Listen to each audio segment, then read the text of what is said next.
वज़ीर ख़ारजा इसहाक डार और army chief field marshal Asim Munir की तुर्की के सदर रजब तैयब एर्दोगान से मुलाकात। मशरिक़ वस्ता में कशीदगी कम करने के लिए सिफारती कोशिशें जारी रखने पर इत्तफाक। आलमी बिरादरी से मौसर किरदार अदा करने की अपील। पाकिस्तान और तुर्की के दरमियान बिरादराना ताल्लुकात को मज़ीद वुसअत देने के आज़म का यादा।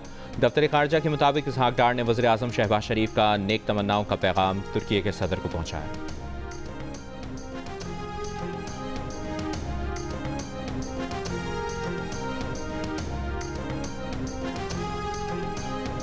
वज़ीर आज़म शहबाज शरीफ की वज़ारत मजहबी उमूर को अगले हज ऑपरेशन की तैयारी अभी से शुरू करने की हिदायत। हज तैयारियों पर जायजा इजलास में वज़ीर आज़म ने कहा, सऊदी अरब की हज पॉलिसी के मुताबिक लाएअमल जल्द मुरतब किया जाए और निजी हज स्कीम रेगुलराइज की जाए। आज़मीन की खिदमत में किसी किस्म की लापरवाही कबूल नहीं होगी।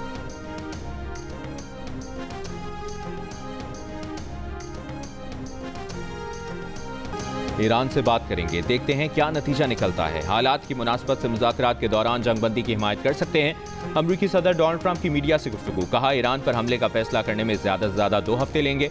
ईरान में ज़मीनी अफवाज उतारना आखिरी हल होगा। इसराइल से फ़ज़ाई हमले रोकने का कहना मुश्किल है। इसराइल के पास इतनी सलाहियत नहीं कि वो ईरान की जोहरी सलाहियत खत्म कर सके। ईरान ने एटमी सलाहियत के लिए मवाद जमा कर लिया था। ईरान की एटमी सलाहियत से मुतालिक अमरीकी कौमी इंटेलिजेंस डायरेक्टर तुलसी गबार्ड ने गलत कहा। सदर ट्रंप ने वाजे किया कि अगर अमरीकी असासों पर हमला हुआ तो हमला करने वालों को बहुत दुख होगा। यूरोप जंग नहीं रुकवा सकता।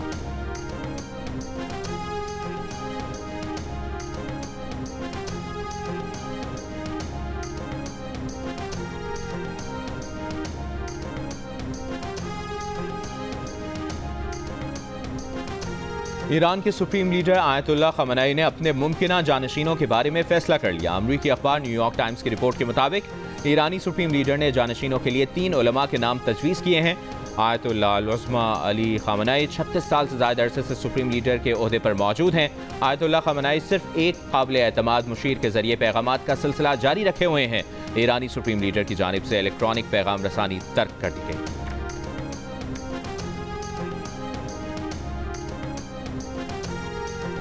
फ्रांसीसी सदर इमैनुअल मैक्रोन का ईरानी सदर मसूद पेज़ेश्कियान से टेलीफोनिक रब्ता। फ्रांस के एलामिये के मुताबिक गुफ्तगू में फ्रांसीसी सदर ने कहा कि बड़े खतरात से बचने और जंग से निकलने के लिए रास्ता मौजूद है। ईरानी सदर यूरोप और ईरान के दरमियान बातचीत में तेजी लाएं। ईरान को तमाम जमानतें देनी होंगी कि उसका जोहरी प्रोग्राम पुरअमन था और ईरान जोहरी हथियार हासिल नहीं करेगा।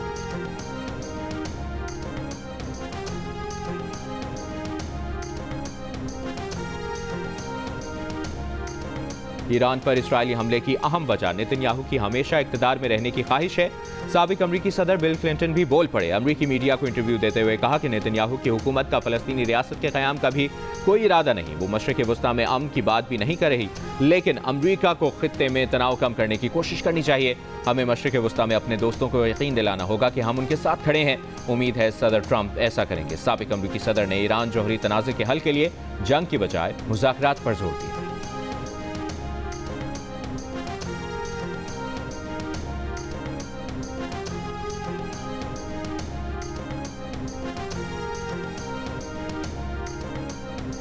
रूसी सदर पुतिन का कहना है कि रूस इसराइल को बारहा मुतला कर चुका है कि ईरान के मुबैना तौर पर एटमी हथियार हासिल करने के इरादों के कोई शवाहिद मौजूद नहीं। बरतानवी मीडिया से बातचीत में रूसी सदर पुतिन का इलाकाई खदशात दूर करने और मुश्तरका सलामती को यकीनी बनाने के लिए डायलॉग की अहमियत पर जोर।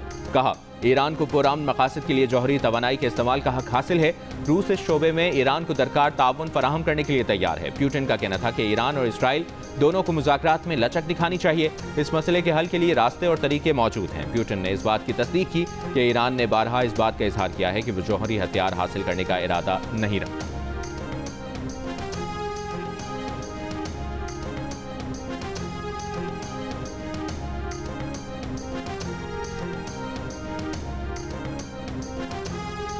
हुकूमत पाकिस्तान का अमरीकी सदर को नोबेल अमन इनाम 2026 देने की सिफारिश करने का फैसला। हुकूमत पाकिस्तान ने कहा है कि फैसला हालिया पाक भारत बहरान में सदर ट्रंप की फैसला कुन सिफारती मुदाखलत पर किया गया। सदर ट्रंप की मुदाखलत से पाकिस्तान और भारत की जंग टल गई। सदर ट्रंप की हिकमत अमली से तेजी से बिगड़ती सूरत हाल पर काबू पाया जा सका। हुकूमत पाकिस्तान सदर डोनाल्ड ट्रंप की मसला कश्मीर के हल में मदद की मुखलिसाना पेशकश को कदर की निगाह से देखती है। मशरिक़ वस्ता के बहरान बशमूल गजा में इंसानी अलमिये और ईरान में बढ़ती कशीदगी में सदर डोनाल्ड ट्रंप अपना किरदार अदा करेंगे। अमरीकी सदर ट्रंप का भी कहना है कि पाकिस्तान और भारत की जंग बंदी कराने पर उन्हें नोबेल प्राइज़ मिलना चाहिए, मगर नोबेल प्राइज़ सिर्फ लिबरल्स को मिलता है, ये लोग मुझे नहीं देंगे।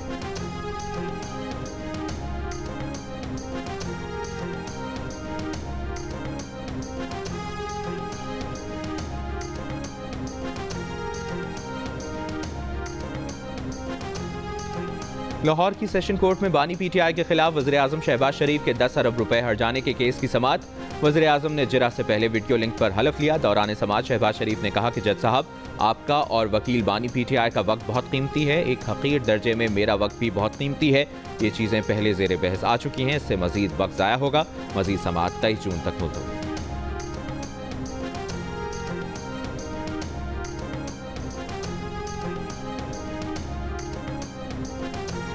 वज़ीर ख़जाना मोहम्मद औरंगज़ेब ने बताया है कि सोलर पैनल्स की इंपोर्ट पर टैक्स की शरह 18% से कम करके 10% कर दी गई है। सेनेट में बजट पर बहस को समेटते हुए वज़ीर ख़जाना ने कहा कि सोलर एनर्जी के 46% पुर्जों की इंपोर्ट पर टैक्स आयद किया गया है, जिसकी वजह से सोलर पैनल्स की कीमतों में सिर्फ 4.5% इजाफा होगा। तनख्वाहदारों की मुश्किलात का एहसास और महसूलात में बड़ा हिस्सा डालने का अलामती एतराफ़ करते हुए 50,000 रुपये से 1 लाख रुपये माहाना तनख्वाह वालों की इनकम टैक्स की शरह 2.5% से कम करके 1% कर दी गई है।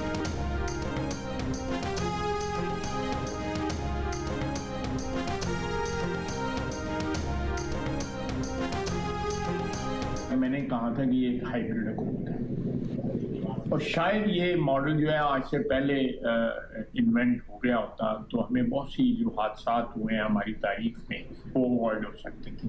बहरहाल देर आए दुरुस्त आए जब भी अब ये मॉडल जो है पिछले 2.5-3 साल से चल रहा है। जब से प्राइम मिनिस्टर जो है इलेक्ट हुए हैं, दोबारा इलेक्ट हुए हैं, general field marshal Asim Munir जो है उनकी अपॉइंटमेंट हुई है, तो एक आइडियल रिलेशनशिप है। मैं I am a witness to this relationship. मैं सुबह शाम जो है जब भी मुलाकातें होती हैं उसमें देखता हूँ कि एक ऐसी कोऑर्डिनेशन है, एक ऐसा जो आप कह सकते हैं इम्तजाज है उसमें पॉलिसीज़ का कि ये पाकिस्तान के लिए बड़ा खुशाइंद है, बहुत खुशाइंद है। वज़ीर दिफा ख्वाजा आसिफ ने मौजूदा निज़ाम हुकूमत को हाइब्रिड मॉडल करार देते हुए मुल्क के लिए खुशाइंद करार दे दिया। एक इंटरव्यू में कहा कि पाकिस्तान में गुज़श्ता 2.5-3 साल से एक हाइब्रिड हुकूमत चल रही है। हाइब्रिड मॉडल पहले ईजाद हो जाता तो पाकिस्तानी तारीख के बहुत सारे हादसा टल सकते थे। देर आयद दुरुस्त आयद। अब ये हाइब्रिड मॉडल कामयाबी से चल रहा है, जो मुल्क के लिए खुशाइंद है। जब से शहबाज शरीफ हुकूमत में है, उनके फील्ड मार्शल आसिम मुनीर से आइडियल ताल्लुकात हैं। ख्वाजा आसिफ ने कहा कि वो लगी लिपटी बात नहीं करते, जो दुरुस्त समझते हैं वो कह देते हैं। इसी वजह से उनकी अक्सर सरजनिश भी होती है।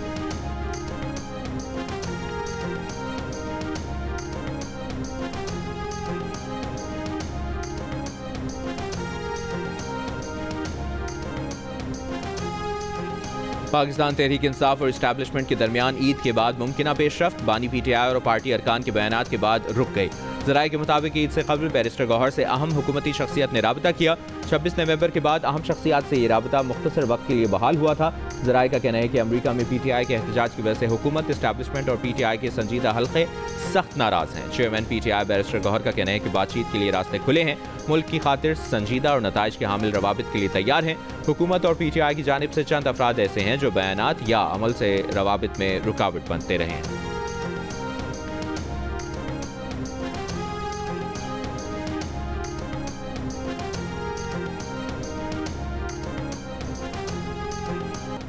और FIH नेशंस कप के फाइनल में न्यूजीलैंड को पाकिस्तान के खिलाफ 5-0 की बढ़तरी। पाकिस्तान हॉकी टीम के तीनों रिव्यू कामयाब। पहले 2 गोल रिव्यू लेने पर मुस्तरद। पेनल्टी स्ट्रोक पर लिया गया पाकिस्तान के रिव्यू पर रेफरी को फैसला वापस लेना पड़ा। कराची हॉकी ग्राउंड पर फाइनल मैच बड़ी स्क्रीन पर देखा जा रहा है।